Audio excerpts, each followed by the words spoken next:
análisis territorial, vou vos falar das tecnoloxías das ferramentas que desenvolvemos aquí no laboratorio de territorio que podes decirles con fin de asignar usos do solo en ordenación territorial. Vou empezar falando no caso de Ecuador, co que estamos familiarizados porque temos varios proxectos temos participado en varios proxectos neste país, non?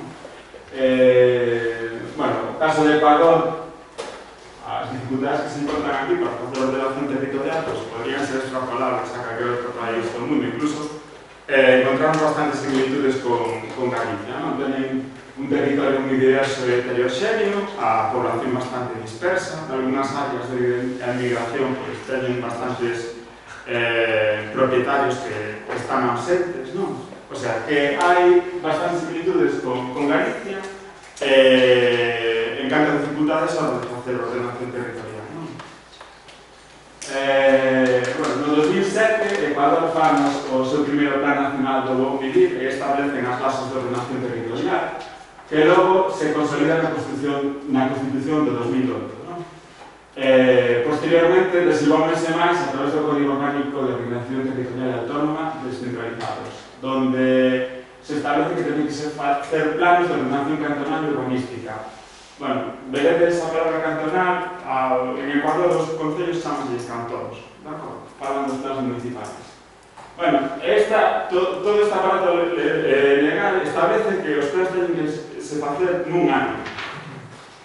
Entonces, as dificultades que houve para facer estes plans era que había pouca información cartográfica disponible, debido á diversidade de Ecuador. En Ecuador, pasas do nivel do mar a 4.000 metros de altura en menos de 100 kilómetros, non? O sea, que ten unha diversidade territorial bastante alta e bastante difícil obter información cartográfica. Logo, hai poucos recursos económicos, hai poucos recursos humanos, a premura na elaboración de plans, e non se facen nun ano, e hai unha falta de métodos ben definidos. Hai unha que, dentro da legislación, para facer os plans, establecen unhas metodoloxías a seguir, son metodoloxías moi xerais, e non establecen e non falan de ferramentas para desenvolver os plans e facer a zonificación, non? Por todas estas dificultades, a maioría dos plans que se fixeron limitanse a regular os existentes, non se teñen en conta previsións de crecemento, o sea que simplemente nas zonificacións consolida o que xa hai, non se prevé que os usos podan expandirse. A toma de decisión fase só baseada en criterios técnicos é moi opaca, non? É dicir, presentan xa zonificación, dicen que utilizaron tal metodoloxía, pero non che dicen os pasos que seguiron a hora de facer esa zonificación. Entón non sabes o criterio que utilizou o técnico para facer. Para poder superar todas estas dificultades, existen os sistemas de axuda de decisión espacial. E os sistemas de axuda de decisión espacial é simplemente coller unha ferramenta ou método de análisis espacial e introducila nun GIS. A ferramenta dache capacidade de procesar información e o GIS facilitache o análisis desta información. Facilitache tamén coller a información de unha maneira visual e clara, para que sexa máis accesible ao público. Hai varios exemplos de sistemas de axuda de decisión espacial que se utilizan para facer zonificación en plans de ordenación municipal. Temos ferramentas que só permiten facer análisis de aptitude do solo para cada uso diferente en base a esa zonificación, como ALES, microleis ou unha extensión de ArcLIS. Hai ferramentas que se permiten facer análisis de superficie, como estas que poño aquí, e logo xa hai ferramentas que combinan estas dúas para facer xa zonificación, porque non utiliza, como IDRISI, que ten varias ferramentas de análisis espacial e de asignación de usos, o ATIF, estes dos son de pago, o OTIF, e logo hai as de software libre, que son SIDPlan e OpenRules. E OpenRules é que desenvolvimos nós aquí no laboratorio, unha alumna ecuatoriana do ano pasado, do anterior, do Máster Terra, aplicou en Ecuador a un concello para ver como funcionaba ali. Bueno, OpenRules consta de 3 módulos. O módulo 1, que sirve para facer análisis de aptitude do solo, o módulo 2, que sirve para optimizar as superficies a asignar, e logo o módulo 3, que colle información dos 2 módulos anteriores e asigna usos e superficies en base a aptitude. No módulo 1 utiliza 3 métodos bastante extendidos de análisis de aptitude, non vou a entrar neles. O módulo 2 utiliza programación lineal e basease en que a partir dunha serie de indicadores, pues como pode ser a cantidad de fitosanitarios empregados por hectárea de uso agrícola, ¿no? Ou a cantidad de mano de obra empregada nunha hectárea de uso agrícola.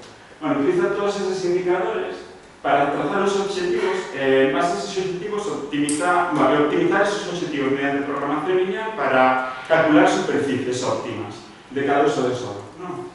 E logo, dentro do módulo de asignación, hai 3 metodologías para asignar o uso de solo. A optimización xerárquica, que se basa en que estableces unha xerarquía de usos e vas asignando superficies a cada uso en base a esa xerarquía, ¿no? Empezas, por exemplo, o primeiro que sexa uso agrícola, e tens que asignar 4.000 hectáreas. Pois esas 4.000 hectáreas asignas ás celdas que teñen maior aptitude primeiro, despois nas restantes asignas o seguinte uso, as que teñen maior aptitude. Bueno, tamén a metodoloxía de análisis funcional é máis interesante a de recocido simulado. O recocido simulado é un método de optimización, vale? Que se basea basease na maneira que teñen de ordenarse, bueno, basease na maneira que teñen de ordenarse as moléculas dun metal cando se enfría lentamente, non? Entonces, a través do recocido simulado permítese asignar usos non só tendo en conta a aptitude e a superficie que queres asignar, sino tendo en conta outros criterios como é que as manchas de usos que se producen sexan máis compactas, non? Ben. Bueno, este é un método interactivo, vai generando solucións aleatorias, vai cribando as que son menos óptimas e quedándose coas que son máis óptimas. Esas solucións óptimas vai desordenando aleatoriamente e así vai xerando solucións novas e desa maneira vai ser optimizando a solución. Como dixen, OpenRules é gratuito, está disponible a través deste enlace. OpenRules está implementado dentro de Sextante, que é unha extensión de GeoSig para facer análisis espacial. Aquí vemos a ventana de Sextante, bueno, estas serían as ferramentas de OpenRules. E aquí vemos como este resultado desta alumna de Natalia Zagurucu no cantón de la Troncal, en Ecuador, o resultado aplicar OpenRules a facer unha planificación. E, bueno, encontrouse que un 85% da superficie coincidía co plan existente, o sea que os resultados foron bastante bons. E non só eso, sino que, bueno, é por aquí unha fábrica de ladrillo, onde no plano estaba previsto que se construíra dentro do concello, e tiñase asignado unha superficie, e gracias ao OpenRules apareceron 3 localizacións óptimas a maiores para esa ladrilleira. O sea, que non só consolidou o solo existente, sino que se axudou a ferramenta a identificar zonas que estaban sendo infrautilizadas con outros usos, non? Ou identificar as alternativas para a hora de unificar para establecer usos novos. Bueno, que pasa con OpenRules, esta maneira de facer planificación, que ten en conta unha serie de variables territoriales, e a partir desas variables generas unha aptitude, en función desa aptitude asignas usos, non? Bueno, que fan como unha foto estática. O territorio non é estático, é dicir, evoluciona, non? E vai cambiando. O sea, que ferramentas como OpenRules, pois, basanse nas high dependence, é dicir, que a evolución do territorio depende das condicións do entorno, non? Pero, dentro das dinámicas territoriais tamén temos a path dependence, é dicir, que a evolución do territorio depende de como evolucionou antes, non? Entonces, unha maneira de superar esta non é unha limitación, simplemente que non se ten en conta o segundo parámetro, non? Pois é ter en conta a complexidade territorial. Que é isto da complexidade? Bueno, vou explicar isto antes. É dicir, nós temos, a hora de asignar a aptitude, temos variables que son estáticas, a pendiente non vai cambiar nunca, pero se estamos considerando, por exemplo, a distancia de outros usos agrícolas para asignar novos usos agrícolas, os usos agrícolas sí que poden variar. Non, entón xa se cambian as condicións de aptitude ao longo do tempo. Non? Isto basarse na primeira lei da xeografía, que todo está relacionado con todo o demais, pero as cosas que están máis cerca están máis relacionadas que as que están máis. A configuración de como está distribuídos os usos no territorio pode variar, non? Pódese construir unha carretera nova, eso xa se cambian as condicións do entorno para que determinen a aptitude de unha parcela para o uso urbano. Ben. E aquí xa vamos á complexidade territorial, é dicir que escenifico por exemplo este do home que vai na canoa, e se quere descender o río, vais a ver como chegar, vais a ver a meta final, a onde vai chegar, non? E vai ser moito máis fácil para ele remar. Pero en cambio, irnos no sentido contrario, vais a encontrar unha serie de dificultacións, vai ter que tomar unha serie de decisións, non vais saber a onde vai chegar e vai ser moito máis difícil. Pois este símil de complexidade é o que encontramos no territorio. Non sabemos moi ben, debido a esa paz de pendens, como vai evolucionar o territorio. E temos diferentes outcomes, por así decirlo, ¿no? Diferentes destinos. Bueno, aquí é onde entran os modelos que nos permiten simular as dinámicas territoriales, pois permítenos facer escenarios, ver como pode evolucionar o territorio e a que situación vamos chegar no futuro. E planear en base a iso, non? Un dos modelos máis utilizados para simular cambios de usos do solo ou procesos territoriales son os modelos de autómatos celulares. Bueno, isto que se ve aquí é o autómato celular máis básico que foi implementado por Houghton Company en 1970, chamase o xogo da vida. Que é un autómata celular? Pois consta destas partes. Bueno, un espacio delimitado por unha grella, o sea, un mapa raster, como todos os que utilizamos para facer análisis de aptitude, onde cada píxel é un uso. Unha definición de estado das celdas, no xogo da vida, a definición de estado é de dous estados, vivo ou morto, que, bueno, pasado o noso caso, podría ser uso urbano ou non urbano, ou definir cantos usos como quiramos. Logo, unha definición da veciñanza das celas, que no caso do xogo da vida é das 8 celas veciñas a unha cela central, e logo unha definición de reglas de transición do estado das celas en función do estado das celas veciñas. No xogo da vida son estas tres reglas moi simples, non? Tendo estes parámetros, estas reglas, consiguen generar comportamentos complexos como os que se observan no territorio. Entón, estes modelos presentan unha serie de ventajas a hora de simular os procesos territoriales. É que,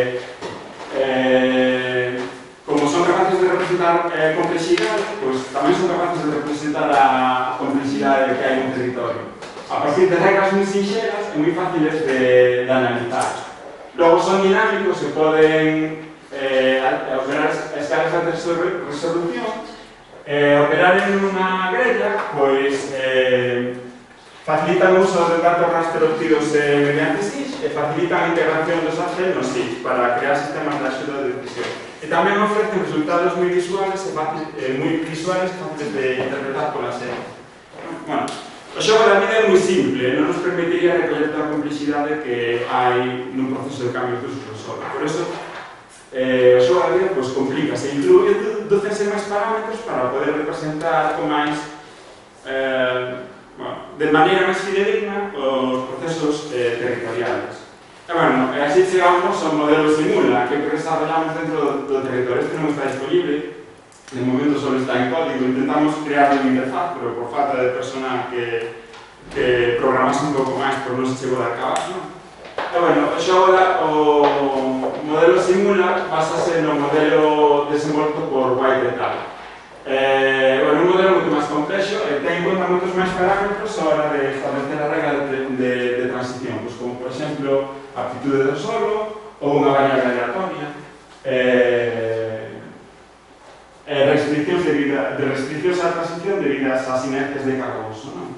Bueno, a ventaxa sobre o xogo da vida é que simula, considera unha veciñanza máis amplia, circular, e ten en conta moitos máis usos a hora de determinar como influir cada uso na probabilidade de transición do uso que estamos a simular, non?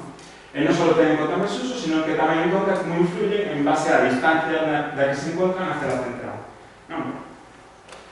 Bueno, por poñer algúns exemplos de como se pode utilizar Simula como sistema de axuda de decisión, pois na bibliografía encontramos varios exemplos, como este dun modelo que se xerou para establecer como medraría a cidade de Pekín, tendo en conta os usos, os recursos hídricos disponibles, non?